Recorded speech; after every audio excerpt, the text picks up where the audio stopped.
Если бы у отеля «Цитадель» был девиз, он бы звучал так: «Вы к нам еще вернетесь». Этот пятизвездочный отель расположен в 20 километрах от центра Хургады в районе Саль-Хашиш.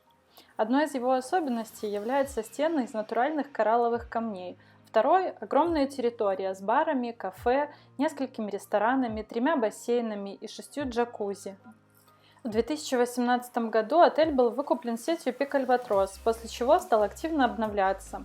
До Хургады отсюда можно добраться на такси, лучше использовать Uber или местное мобильное приложение, тогда поездка обойдется вам в районе 4-5 долларов. Бесплатный Wi-Fi доступен в 3 зонах, одна из которых – лобби-бар. На 2-м уровне главного здания расположен недавно обновленный ресторан «Цитадель», открытый в декабре 2018 года. Здесь проходят завтраки и ужины. В день съемки этого видео гостям предлагали на выбор несколько видов пасты с разнообразными соусами и заправками, а также ньокки, шпинатную лапшу и прочее. Собранное вами блюдо разогревают в кипятке или зажаривают в вашем присутствии. Помимо паста-бара на ужине были представлены маринара из баклажанов, лазанья, рис, фаршированная сыром курица в панировке, картофель с травами, говядина на гриле, жареные стейки из лосося, фаршированная индейка и утка на гриле. На заказ вам могут пожарить блинчиков с разными соусами и даже нутеллой. Дополнить ужин можно готовыми салатами или самостоятельно забрать салат на свой вкус из овощной нарезки, а также десертами и фруктами. В конце нашего отдыха была даже клубника. В отеле заявлены тематические ужины по одной теме на каждый день недели, например, средиземноморский ужин или морепродукты, однако какого-то особого соответствия заявленным темам мы так и не заметили. Тем не менее, вся кухня очень вкусная. Нередко были крабы, креветки, кальмары, осьминоги. Ассортимент мяса всегда широкий, курица и говядина постоянно, иногда баранина, индейка, утка. На обедах и ужинах всегда по 2 вида супа и многое другое.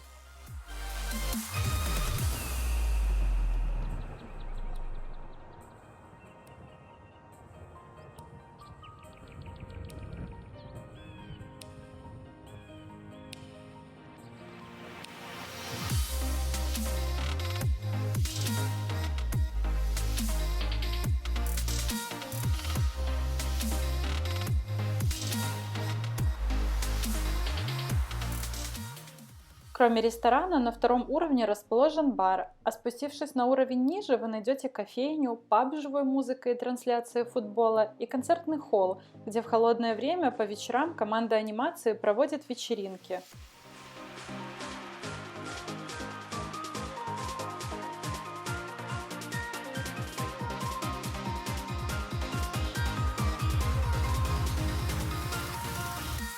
В теплое время живая музыка, анимация и футбольные трансляции проходят на открытом воздухе в бухте. Там же находится еще одна кофейня, бар, кальянная, столы для настольного тенниса и бильярда, множество сувенирных магазинчиков и пункт продажи экскурсий. Бухта закрыта от ветра, и поэтому здесь комфортно находиться в любую погоду, а сидя за столиками, можно наблюдать за множеством разноцветных рыбок в лагуне.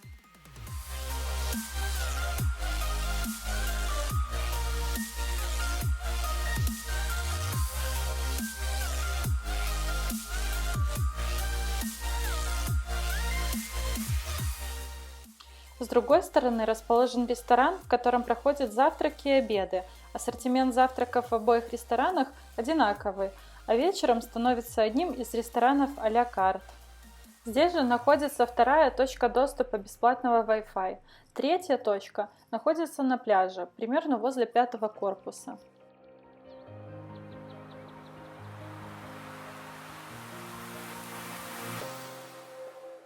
Слева и справа от бухты – лагуна. Здесь даже в ветреную погоду можно не переживать о волнах и искупаться в морской воде.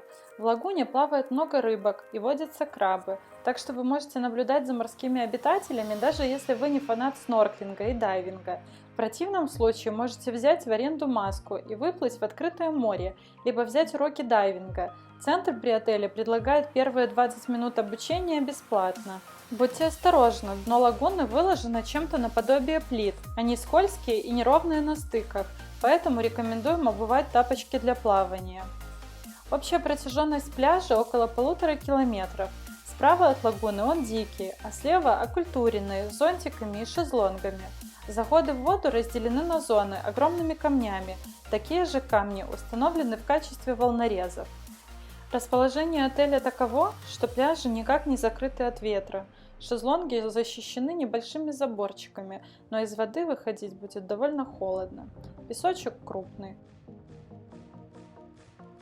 Над пляжем каскадом расположены номера 5-го корпуса, на наш взгляд, лучшего по расположению во всем отеле. Отель построен каскадом, и почти все номера имеют вид на море. Возле номеров 5001, 5004 находится первый бассейн, по ощущениям неподогреваемый, поэтому зимой здесь немноголюдно. Дальше второй бассейн с подогревом, так называемый Infinity Pool или бесконечный бассейн.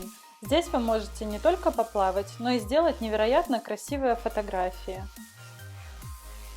Уровнем выше 6 джакузи и третий бассейн.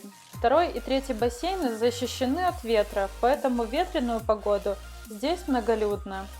Второй бассейн стоит обособленно, а вот возле третьего есть номера, в том числе и номера с террасами. Нам показалось, что это худшие номера во всем отеле. Помимо того, что они не имеют вида на море, под окнами днем у вас всегда будет шумно и людно.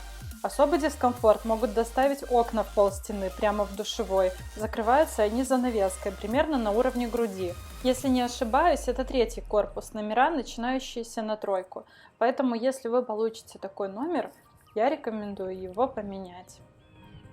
Пожалуй, из главных недостатков отеля можно выделить постоянное его обновление, а значит пыль и шум в некоторых местах. Второй недостаток, а скорее особенность – отель не предназначен для отдыха с детьми. Даже взрослым детям 11-12 лет здесь может быть скучно. И, наконец, номера. Как я уже сказала, отель активно обновляется. Активнее всего идет обновление номеров. Нам попался как раз обновленный номер в дальнем конце 5-го корпуса. И нам показалось, что по сравнению со старыми номерами обстановка стала более простой и дешевой. Интернет в номерах проводной, Wi-Fi роутер доступен за отдельную плату. И в старых, и в новых номерах установлены плоские телевизоры с большим количеством каналов, а в холодильниках всегда есть питьевая вода и газировка.